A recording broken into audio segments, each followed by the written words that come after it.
So the first question is, as a candidate, what are the top 3 goals you hope to achieve in this position? And I think it should be noted that Cindy's done an excellent job at the assessor's office. She's gone above and beyond for a lot of people and been really accessible, and so I think that's commendable. I think the number one goal of a county assessor is pretty consistent with most offices, and that is a fair and accurate property assessment. I think that's what the public expects. I think the second goal is an accurate and timely tax roll. And the third and final goal is understandable and accessible property and assessment information. The way I kind of hope to deliver on those 3 goals is through service excellence. I believe in customer service. And the second way I want to deliver is through financial stewardship by exercising sound financial management. That's been a hallmark of my private enterprise, and hope to continue it through public office. I think another really important way to implement those goals is through public engagement. I want to promote robust public engagement that informs and involves the public, because I feel like that's a really important thing. And then finally, one of the things that I've done in private business is by being innovative and effective in my operations, and I think that is establishing a culture of continuous improvement that promotes and encourages innovation. I think that's necessary in government as well.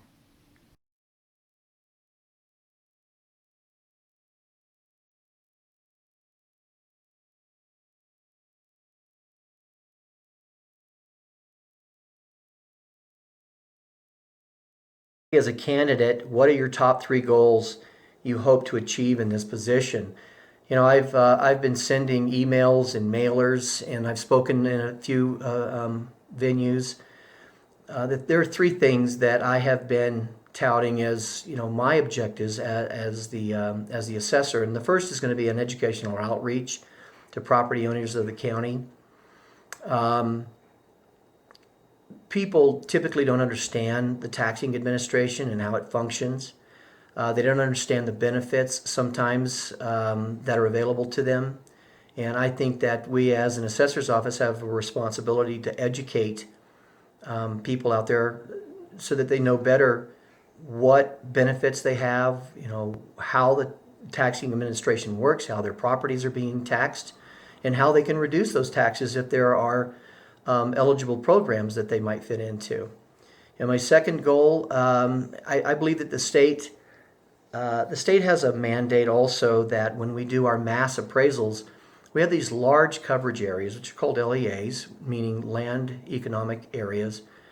And these large LEAs encompass hundreds and hundreds and sometimes thousands of properties. And when we do valuations, we establish a base through certain sales ratio studies that come off of what have sold within those LEAs.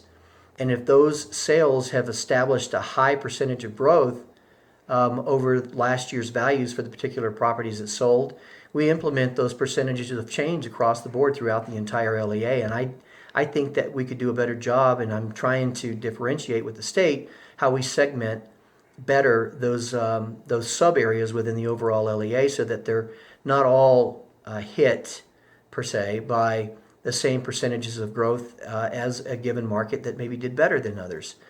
And so that's one of the things I do want to work on, and we'll see changes to. And then the third thing is going to be an advocacy. This is a personal advocacy. It's nothing that the assessor's office can really influence directly through its operation, but I think that an assessor in the Iron County Assessor's Office can have a voice, and that's going to be slow growth.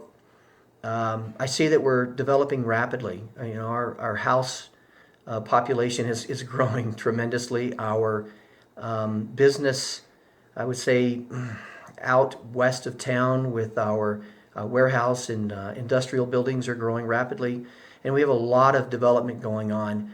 But I think that we also need to step back and establish a better understanding of how the communities throughout Iron County can handle the infrastructure development to keep pace with that growth.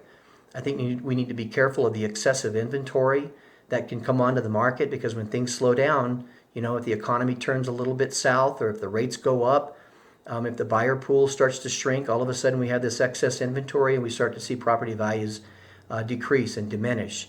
And even worse, and I've seen communities that this has happened to, if the economy turns to a point that it's recessive, we can find ourselves with a great deal of empty properties and a lot of people who can't even just sell their home for basic values that they had years before. And then there's also a water potential. We have to be careful too what's available to us as a gross potential, despite good years producing more waters over some years that produce less water. We also have to take a look at what the full capacity might be if we were to build out to our full water potential. And we want to be slow getting to that point and make sure that we understand where that point is, that we don't surpass it. And that's just another piece of what I think that I would like to get involved with and help create a voice for as the assessor for Iron County.